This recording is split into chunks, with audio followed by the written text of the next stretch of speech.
Dans une nuit en enfer, les frères criminels Seth et Richie Gekko fuient la police après une série de braquages sanglants à travers le Texas. Seth est méthodique et calme, tandis que Richie est instable et dangereux, sujet à des hallucinations violentes qui compliquent leur fuite. Pour passer la frontière mexicaine sans éveiller les soupçons, ils prennent en otage la famille Fuller, composée de Jacob, un ancien pasteur qui a perdu la foi après la mort de sa femme, et de ses 2 enfants, Kate et Scott. En se faisant passer pour une famille en vacances, ils parviennent à franchir la frontière et se rendent dans un bar isolé au milieu du désert appelé le Titty Twister, où ils doivent attendre un contact criminel jusqu'au lever du soleil. L'atmosphère du lieu est étrange, remplie de motards et de personnages inquiétants, mais la situation bascule complètement lorsque la danseuse Santanico Pandemonium révèle sa véritable nature. Elle est un vampire, tout comme l'ensemble du personnel du bar. La nuit se transforme alors en massacre, et les survivants doivent s'organiser pour combattre une horde de créatures sanguinaires à l'aide d'armes improvisées, d'eau bénite et de croix. Au fil de la nuit, presque tous meurent, y compris Jacob qui retrouve sa foi avant de se sacrifier, laissant Seth et Kate comme derniers survivants. À l'aube, ils parviennent à détruire la reine des vampires. Parmi toutes les scènes d'une nuit en enfer, il y en a une qui revient systématiquement dans les discussions. La fameuse danse de Santanico Pandemonium, interprétée par Salma Hayek, avec le serpent autour du cou. Mais est-ce que cette scène est réellement culte ou simplement provocatrice et marquante pour son côté sulfureux? La séquence arrive à un moment clé du film. Jusqu'ici, l'histoire ressemble à un thriller criminel tendu avec 2 frères en fuite qui prennent une famille en otage pour passer la frontière mexicaine. Mais dès que les personnages entrent dans le Titty Twister, l'ambiance change radicalement. Le club devient presque irréel, exagéré, volontairement provoquant, et la danse de Santanico agit comme un point de bascule. Sa présence hypnotise les personnages, mais aussi le spectateur, créant une tension étrange entre fascination et malaise. Visuellement, la scène est devenue iconique. Des secrets surprenants. D'abord, la scène mythique de la danse de Salma Hayek avec le serpent. Ce moment iconique n'était pas prévu comme ça. L'actrice avait une véritable peur des serpents. Elle a dû s'entraîner pendant des semaines pour réussir la scène, et la danse a été improvisée sans chorégraphie. Ensuite, le film introduit un personnage devenu culte, le Texas Ranger Earl McGraw, joué par Michael Parks. Ce personnage apparaîtra plus tard dans d'autres films liés à l'univers de Quentin Tarantino. Autre surprise, George Clooney n'était pas le premier choix pour jouer Seth Gekko. Plusieurs acteurs ont refusé le rôle avant lui. Et pourtant, aujourd'hui, il est indissociable du film. Le ton du film est lui aussi particulier. On commence avec un thriller criminel avant de basculer dans un univers beaucoup plus sombre et chaotique. Un mélange de genres totalement assumé par le réalisateur Robert Rodriguez. Et enfin, le célèbre bar Titty Twister a été entièrement construit dans le désert, spécialement pour le film, afin de créer une ambiance unique et dérangeante. Un film étrange, choquant, mais devenu culte avec le temps. Tu penses que ce film mérite son statut culte?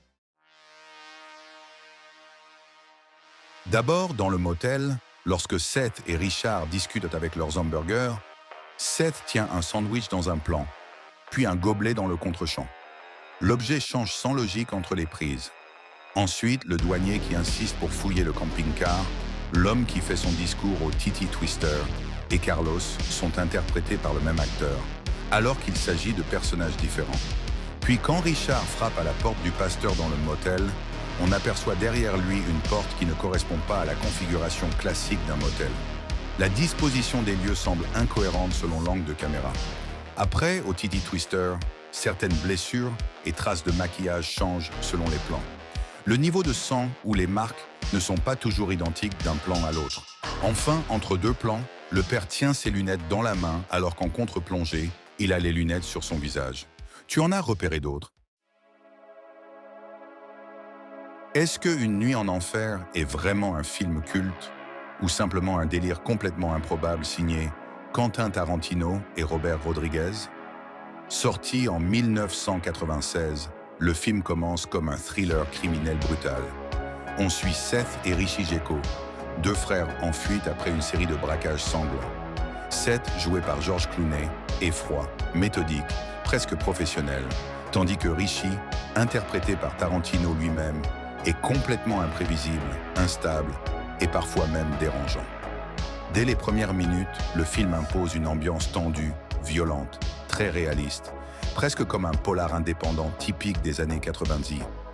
Mais ce qui rend Une nuit en enfer si particulier, c'est son changement radical de ton. Après une longue mise en place, le film bascule soudainement dans l'horreur pure lorsque les personnages arrivent dans le célèbre bar Titty Twister. Là, la danseuse Santanico Pandemonium, incarnée par Salma Hayek, révèle sa véritable nature et transforme le film en carnage vampirique totalement assumé. Ce mélange inattendu entre film de gangsters et film de monstres est exactement ce qui divise le public. Certains adorent l'audace du concept, d'autres trouvent que le film perd toute cohérence en changeant de genre en plein milieu. Pourtant, c'est précisément ce choix qui a contribué à son statut culte. Le film assume son côté excessif, gore et provocateur, avec des effets spéciaux volontairement exagérés et un humour noir omniprésent. Il rend aussi hommage aux films d'exploitation des années 70 et 80, avec une mise en scène stylisée, des personnages caricaturaux et des situations volontairement extrêmes. La réalisation de Rodriguez apporte un rythme nerveux et une énergie visuelle constante, tandis que l'écriture de Tarantino se ressent dans les dialogues, souvent longs, tendus et très caractéristiques de son style. Cependant, le film n'est pas parfait. La première partie est souvent considérée comme plus solide que la seconde, qui privilégie l'action et le spectacle au développement des personnages.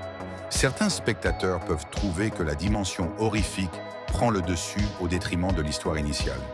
D'autres, au contraire, apprécient justement ce contraste radical qui rend l'expérience imprévisible et mémorable. Au final, Une nuit en enfer est peut-être moins un grand film qu'un film marquant. Il ne cherche pas à être subtil, mais plutôt à proposer une expérience unique, excessive et divertissante. Et c'est probablement pour cette raison qu'il continue d'être redécouvert aujourd'hui. Alors, est-ce qu'Une nuit en enfer mérite vraiment son statut de film culte? Ou est-ce simplement un plaisir coupable nostalgique des années 90? Merci d'avoir regardé, n'hésite pas à commenter, mettre un like et de t'abonner pour me soutenir. Suis-moi sur TikTok si tu veux encore plus de contenu. À bientôt.